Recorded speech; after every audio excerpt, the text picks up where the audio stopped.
بسم اللہ الرحمن الرحیم نحمدہ و نصلی علی رسولہ الکریم اما بعد۔ دوستو عزیزو،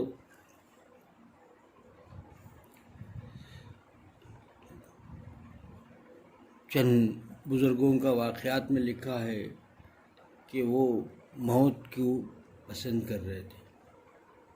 ایک واقعہ لکھا ہے، ایک مرتبہ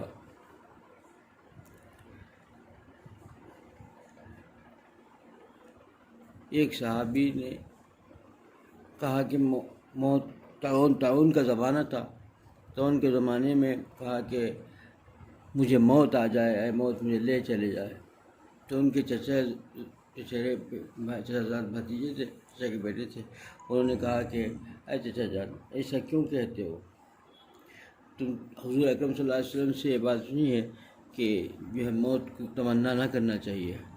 فرمایا کہ میں نے بھی سنی ہے بات، لیکن کیا کروں کہ میں نے دیکھا کہ لوگ جو ہیں امانت میں خیانت کر رہے ہیں۔ ایک دور آئے گا جس سے حضور اکرم صلی اللہ علیہ وسلم نے اس سے پریشان ہوئے تھے، کیونکہ امانت میں خیانت کریں گے اور جو ہے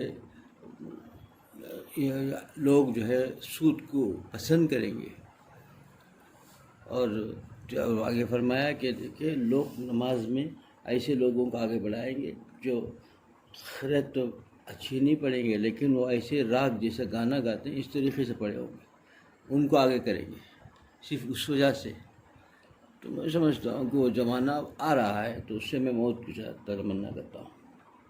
اسی طرح کا ایک واقعہ لکھا ہے، ابو بکر صدیق رضی اللہ عنہ نے ایک مرتبہ موت کی تمنا کی، پوچھا کہ ایسا کیوں کر رہے ہو؟ تو فرمایا کہ دیکھو اب مجھے ایسا لگتا ہے کہ لوگ جو ہے اچھائیوں کو بجانا چھوڑ دیں اور جو ہے برائیوں سے روکنا چھوڑ دیں، تو وہ زمانہ آنے والا ہے، تو کہیں وہ زمانہ میرے آنکھوں کے سامنے نہ آ جائے، اس سے تو پہلے موت آ جائے۔ اسی لیے میں موت کی تمنا کرتا ہوں۔ دیکھیے اس 3 قسم کے لوگ ہو گئے ابھی دنیا میں، اس پہ غور کیا جائے گا۔ ایک اور ہے کہ بھئی جو موت تمنا کرتے ہیں اس وجہ سے کہ کہیں معصیت میں مبتلا نہ ہو جائے، گناہوں میں مبتلا نہ ہو جائیں، اللہ تعالیٰ کو ناراض نہ کر بیٹھیں، اس سے تو موت آ جائے، یہ تمنا کرتے ہیں۔ ایک وہ ہوتے ہیں کہ موت سے حیا چاہتے ہیں کہ عمر بڑھے، عمر کی دعائیں کرتے ہیں کہ عمر دراز ہو، اس لیے دعا کرتے ہیں کہ وقت جتنا زیادہ ملے گا اتنی اللہ کی طاعت اور اللہ تعالیٰ کی فرما برداری، اللہ تعالیٰ کا قرب حاصل کرنے کا موقع ملے گا، یا آخرت کی جو ہے نیکیاں کمانے کا موقع ملے گا۔ پہلے جو تھے وہ بھی غلط نہیں، وہ بھی ٹھیک ہے کہ بھائی موت کی تمنا کر رہے ہیں، اللہ تعالیٰ کا جو ہے ناراض نہ کر بیٹھوں، گناہ میں مبتلا نہ ہو جاؤں، اس کے لیے مانگ رہے تھے۔ اور دوسرے جو لوگ ہیں وہ جو ہے زندگی کی تمنا کر رہے ہیں کہ نیکیاں بڑھ جائے، یہ بھی بہت اچھی بات ہے، لیکن دنیا کے پریشانیوں سے اور دنیا کی مصیبتوں سے گھبرا کر کوئی موت کی تمنا کرنا یہ ہر حال میں خراب ہے، ہر حال میں خراب چیز ہے کہ یہ کون کرتا ہے، کون ہے جس کو اللہ کی نا امید ہو چکا ہو، یا پھر جو ہے یہی جو کفار ہوتے ہیں اللہ تعالیٰ جن کو جو ہے دین کی دولت سے سلب کر رکھا، دین کی دولت کسی کو نصیب نہیں ہو، بد نصیب انسان ہی تو کر سکتا ہے۔ مومن کے لیے تو جو ہے نعمت ہے، مومن کے لیے تو بڑی نعمت ہے، لیکن انسان غور کرے کہ بھئی یہ کون سے لوگوں کا سیوا ہے، 3 طریقے کے لوگوں میں کون سے لوگوں کا سیوا ہے۔ موت کی تمنا تو کرنی چاہیے۔ ابو درداء رضی اللہ عنہ فرماتے ہیں کہ ایک زمانہ وہ آنے والا ہے جب علماء موت کو جو ہے سب سے زیادہ پسند کریں گے، اور بھائی اپنے بھائی کے خبر پہ جا کے کہے گا کہ کاش اس کی جگہ میں ہو جاتا، میں چلے جاتا۔ کہ یہ ایک ایسا دور جس کے اندر جو ہے ہر طرف اللہ کی نافرمانی، اللہ تعالیٰ کے ناراضگی کرنے والے اعمال ہر طرف سے نظر دیکھے گا، تو گھبرائے گا انسان۔ جو نیک ہوگا، جس کا دل اللہ سے لگا ہوگا، وہ گھبرائے گا۔ سفیان ثوری رحمۃ اللہ علیہ فرماتے ہیں کہ جب میں کوئی موت کی تمنا کرتا تھا تو تعجب ہوتا تھا کہ کیوں موت مانگ رہا ہے، اور اب تعجب ہوتا ہے کہ کیوں موت نہیں مانگ رہا ہے۔ اب حالات دیکھتا ہوں تو مجھے ایسا لگتا ہے ابھی موت کیوں نہیں مانگ رہا ہے، اس کو دیکھ کے تعجب ہوتا ہے۔ موت تو ہے کہ بھئی موت دیکھیے ایک بزرگ فرماتے ہیں موت تو ہر حال میں اچھی چیز ہے سبھی کے لیے.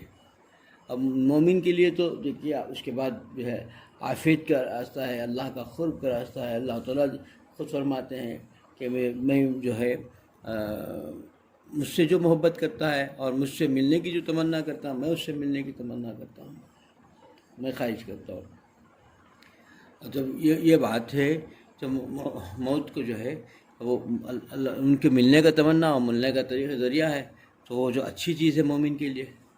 اور یہ کافر کے لیے بھی اس لیے کہ ایک بزرگ فرماتے ہیں ہر حال میں ہر آدمی کے لیے موت اچھی چیز ہے.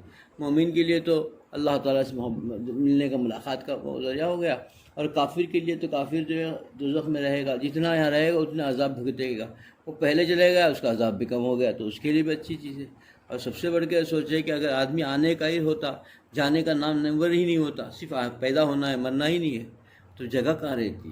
تو خالی آتا ہی ہے علم ہے. تو اللہ تعالیٰ کی حکمت ہے اس میں, آتا ہے آنے والے کو جاتا ہے, آنا بھی ہے جانا بھی ہے. آئے گا پھر کچھ مدت رہے گا پھر چلے جائے گا. اب خالی آنا ہی ہے تو پھر جانا نہیں ہے, تو سوچ کے دیکھیے کہ پیر رکھنے کی بھی جگہ نہیں ہوگی کہیں, کیوں کیسے رہ سک پائے گا؟ تو یہ ایک نظام ہے اللہ کا, تو موت اس نظام کا ایک ذریعہ ہے. اور یہ اللہ تعالیٰ ہر آدمی ہر انسان کے لیے, چاہے اللہ کا فرما بردار ہو کہ نافرمان, سب کے لیے بہتر یہ ہے. اللہ کے فرما بردار اور نیک لوگوں کے لیے تو یہ جو ہے اللہ کا قرب, اللہ تعالیٰ کی جو ہے محبت کا اور اللہ تعالیٰ سے ملاقات کا ذریعہ ہے. اور اللہ کے نافرمانوں کے لیے جو ہے عذاب زیادہ سے زیادہ سخت ہونے سے بچنے کا بھی ذریعہ ہے. تو سبھی کے لوگوں کے لیے فائدہ مند چیز ہے. آدمی سوچے اسی کے لیے ہے نا, موت کو جو زیادہ یاد کرے گا گناہوں سے بچنا آسان ہو جائے گا. موت کی تو روزانہ سوچا کریں کہ موت ایک ایسی چیز ہے. ایک واقعہ کہ ایک آدمی نے سوچا کہ دنیا میں اللہ والوں سے جا کر میں پوچھوں, جتنے اللہ والوں ہیں, کہ بھائی آپ بتائیے کہ آج آخری دن ہے آپ کا, تو آپ کیا عبادت کریں گے؟ معلوم ہو جائے تو میں عبادت کرنے لگ جاؤں, میں عبادت کر کے اللہ کا قرب حاصل کر لوں. تو سبھی کے پاس پہنچتے رہے, سبھی کے پاس پہنچتے رہے, معلوم کرتے رہے. ایک بزرگ کے پاس پہنچے اور پہنچ کر پوچھا کہ حضرت بتائیے کہ آج آپ کا آخری دن ہے, تو آپ کیا عمل کریں گے؟ آج شام معلوم ہو جائے گا, شام کو آپ کی موت ہونے والی ہے, تو آج کا عمل آپ کا کیا ہوگا؟ انہوں نے کہا کہ میرا کوئی عمل نیا نہیں ہوگا, جو میں کرتا ہوں وہی کروں گا. کہا کہ تعجب ہے کہ آپ آج شام کو آج کی موت ہے اور آپ جو عمل کرتے ہیں وہی عمل کریں گے, کوئی نیا نہیں کریں گے. تو فرمایا کہ میاں بات تو سمجھو کہ میں تو ہر دن کو اپنا آخری دن سمجھ کے بات کرتا ہوں. یہ اصل چیز ہے کہ انسان عبادت ایسا کرے کہ ہر وقت کے لیے تیار رہے. کہ جب مومن کی شان یہی ہے کہ مومن کی شان یہ ہے کہ جب بھی بلاوا آ جائے جانے کے تیار ہو, اس کی تیاری مکمل رکھے, اس کی تیاری کر کے دیے, کیونکہ یہ چیز ہی ایسی ہے. آنے والے کو تو جانے کا یقین ہے, ہر آنے والے کو تو جانا ہے, کوئی آگے ہے کوئی پیچھے ہے, لیکن کون کب جانا ہے اس کی تیاری کر کے رکھے. کسی کو وقت متعین نہیں ہے کہ وہ بڑھاپے میں ہی جائے گا, نوجوان بھی چلے جاتا ہے, بچہ بھی چلے جاتا ہے, تو کب ہو کیا ہو جائے. اچانک حادثہ ہو گیا, 1 گھنٹہ پہلے اچھا تھا, کبھی کبھی ہوتے 5-10 منٹ پہلے بات کر رہے تھے, اچھے صحت مند تھے, ابھی تو موت آ گئی. کیونکہ موت کب کا آ جائے, لیکن تیاری کرے. اللہ تعالیٰ کی محبت, اللہ تعالیٰ کے ساتھ تعلق, اور اللہ تعالیٰ کے ساتھ جو ہے جتنی زیادہ محبت ہوگی اور اللہ کو ملنے کا شوق پیدا ہو رہے گا کہ میرے محبوب کی میری زیارت ہوگی. محبوب وہی اللہ بھی فرماتے ہیں کہ بھائی. اور دیکھیے چند اللہ کے ایسے بندے بھی ہیں کہ وہ کہتے تھے کہ دیکھو مجھے موت آئے تو موت کی سختی چاہتا ہوں. فرمایا گیا کہ کیوں موت کی سختی چاہتے ہیں, موت تو آسانی ہو جائے. کہا کہ میاں وہی تو ایک آخری نیکی ہے, وہی ایک آخری جس کی وجہ سے اللہ تعالیٰ جو ہے اس کو سب اجر ادا کریں گے. وہی ایک چیز ہے, سب کچھ آخری وقت میں کوئی عمل کر نہیں سکے گا, کرنے کے قابل بھی نہیں رہے گا. جب موت آ کے لپکے گی اور موت آ کے پکڑ لیا تو اس وقت کچھ نہیں کر سکتا, لیکن اس وقت جو تکلیف ہوگی اس کی وجہ سے اللہ تعالیٰ بہت زیادہ اجر عطا فرمائیں گے. تو فرمایا کہ بھئی اس وقت کی اس کی میں تمنا اس لیے کرتا ہوں, وہی ایک چیز میرے لیے ہے کہ بھئی وہ اس وقت اس کے ذریعے سے وہ تو موت آنی ہی آنی ہے, کسی حالت سے بھی آئے گی, لیکن تکلیف سے آ گئی تو اس کے ذریعے اس کے وجہ سے میں نیکی بہت زیادہ اجر و ثواب اللہ ادا کریں گے. تو پھر آگے اسی لیے فرمایا دیکھو اسی سے سمجھ میں آیا کہ امام مالک رحمۃ اللہ علیہ, امام شافعی رحمۃ اللہ علیہ کے وقت میں آخری وقت میں جو تکلیفیں آئیں یہ کیوں آئی, کہ اللہ تعالیٰ ان کو خوب اجر دینا چاہتے تھے. کہ صحابہ کی زندگیوں کو اس کے بعد دیکھیں گے تو صحابہ کے بھی کچھ حالات دیکھیں گے, چند صحابہ کے آخری وقت کے حالات کو بہت جو ہے تکلیف آئی تھی ان کو موت کے وقت میں تکلیف پہنچی تھی، تو تکلیف کا باعث کیوں بنا کہ اللہ تعالیٰ ان کو بہت زیادہ اجر دینا چاہتے ہیں، جس کو دینا چاہتے ہو تبھی تو ملیں گا۔ تو اللہ کے ایسے بھی بندے ہیں کہ موت کے وقت کے جو اللہ اجر عطا کریں گے اس اجر کو بھی حاصل کرنے کے لیے بےتاب ہے کہ بھئی وہ آخری عمل، وہ آخری اجر، آخری ثواب کا موقع وہ بھی مجھ سے نہ چھوٹ جائے۔ یہ تو تمنا ہے، ان کے ایک شوق ہے، ان کا ایک حال ہوتا ہے اللہ والوں کا۔ ہر آدمی کو، ہم میں سے ہر آدمی جو ہے اللہ تعالیٰ کی یاد و محبت میں زندگی گزارے گا اور اللہ تعالیٰ سے چاہے گا کہ اللہ تو ہمیشہ ہم کو ایسا کہ تو جب تک جس سے راضی ہے وہ چیزیں عطا فرمائے۔ اور ایک بزرگ فرماتے ہیں کہ علم، دیکھیے سب سے بڑھ کر کہ علم کا غرور بہت خراب چیز ہے، سب سے بری چیز علم کا غرور ہے، جس کا احساس نہیں ہوتا ہے۔ علم کا کسی کو غرور آ جائے بہت برا چیز ہے۔ وہ غرور ایسی چیز ہے کہ انسان کو کہیں کا نہیں رکھتا۔ فرعون کو جو تھے مال کا غرور، علم کا غرور، ایسی چیزیں ہوتی ہیں۔ فرعون کو جو چیزیں انا ربکم الاعلیٰ بولنے کے لیے تھی، وہ کیا چیز تھی؟ وہی وہ مال کا غرور تھا۔ اگر اس کو تکلیف میں ہوتا تو کہتا ہی نہیں، کہنے کی نوبت ہی نہیں آتی اس کو۔ وہ تکلیف پریشانی میں رہتا تو کہتا ہی نہیں، اس کو بخار بھی نہیں آئی، کوئی تکلیف، سر میں درد نہیں آیا، اس لیے مزیدار زندگی مل گئی۔ تو عیش و عشرت کی زندگی میں مال کے غرور نے اس کو انا ربکم الاعلیٰ کہنے کا وہ کر دیا، وہاں دھکیل دیا اس کو جگہ، اور مصیبت میں اپنا مول لے لیا۔ اب پھر دیکھیے ایسے ہی طریقے سے علم کا غرور بھی انسان کو بہت ہی برا ہے، اور اس میں اس وقت احساس نہیں ہوتا۔ کچھ لوگوں کو دیکھا ہے، کچھ لوگوں کے حالات میں پڑھا ہے کہ انہوں نے علم کے غرور میں جب آئی پریشانی، مصیبت، تو کہہ دیا کہ اللہ تجھے میری مصیبت میں ہی اچھا لگتا ہے تو میں اس سے بھی راضی ہوں۔ اللہ والے فرماتے ہیں ایسا نہیں کہنی چاہیے۔ کہنا کیا چاہیے؟ تو علم کا غرور تھا اس کو۔ کہنا کیا چاہیے؟ ہاں جو انکساری ہونی چاہیے، اللہ میری تکلیف مجھ سے برداشت نہیں ہوتی، کہ یہ تکلیف میں ہی مجھے میرے لیے بہتری ہے، تو بھی اللہ اس کو جو ہے راحت میں بدل دیجیے، راحت کا امتحان لے لیجیے، راحت سے بدل دیجیے، مجھے برداشت نہیں ہوتا، یعنی اس سے راضی ہوں۔ کچھ لوگ کہہ دیتے ہیں بڑے شوق سے کہ ہم کو بھی جو ہے ایوب علیہ السلام کا صبر عطا فرما۔ یہ چیزیں کون سی چیزیں ہیں بے اللہ؟ بتانا چاہیے کہ ان کا جیسا امتحان ہم نہیں کر سکتے، کر ہی نہیں سکتا انسان۔ آزمائش کس کے لیے چاہتا ہے؟ ایک بزرگ فرماتے تھے کہ مجھے شوق ہوا، بالکل مجھ سے ہی ایک بزرگ نے فرمایا کہ مجھے، اللہ والے نے فرمایا کہ مجھے شوق ہوا کہ بھائی صحابہ بغیر چپل کے اس پہاڑ کے نوکیلے جس میں چٹانوں میں چلتے تھے، کیوں نہ میں چلوں، کیوں میں بھی چلوں؟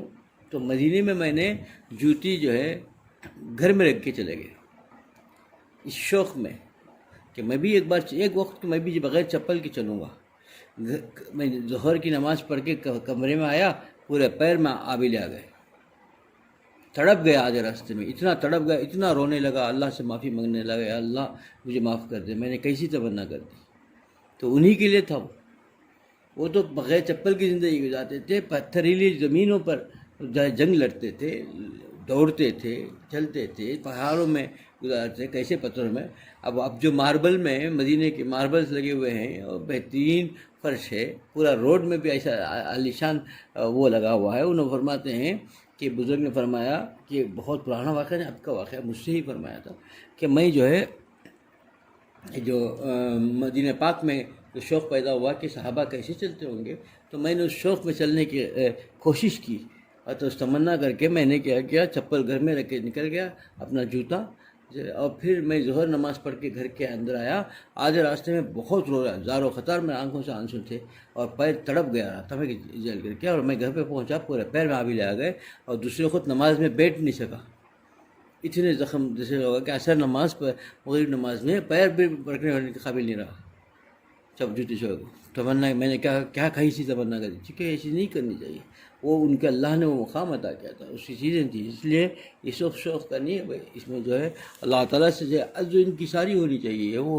اللہ تعالیٰ وہی پسند کرتے ہیں، ان کے حالات ہوتے انہوں نے ایسا کیا۔ آج ہمارے حالات، اللہ نے سب کچھ دیا ہے، اسی میں ہم کو اللہ کی قرب، یعنی کہ اسی راستے سے گئے تو قرب ملے گا نہیں ہے۔ آج ہم کو ایئر کنڈیشن میں بیٹھ کر کے بھی اور بڑے بڑے گھر میں مل کر کے بھی اللہ قرب حاصل ہو جاتا ہے۔ اطلاع ہے کہ کہ ہم کبھی اللہ کو نافرمانی نہ کریں اور ناراض نہ کریں، ہر وقت ہر 24 گھنٹے اللہ کو راضی کرنے کی فکر کریں، اور رو رو کر کے اپنے گناہوں سے اللہ سے توبہ کرتے رہیں گے، اپنے آپ کو گنہگار سمجھیں گے تو اللہ وہی قرب کا مقام عطا کریں گے۔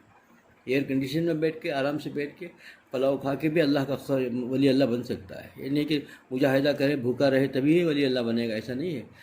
اصل چیز تو گناہوں کو چھوڑ دے اور اپنے گناہوں پر تو اللہ سے ندامت کے ساتھ یاد کر کر کے رو رو کر کے اپنے اللہ کو منانے کی فکر کرے، اور 24 گھنٹے کی زندگی اللہ کی طاعت میں گزر جائے، یہی اصل چیز ہے، نافرمانی بالکل نہ ہو۔ اس وقت تو جو گزارے وہی ولی اللہ ہے۔ اللہ مجھے بھی اس پہ عمل کی توفیق عطا فرمائے، آپ لوگوں کو اس پہ عمل کی توفیق عطا فرمائے۔ وآخر دعوانا الحمدللہ رب العالمین۔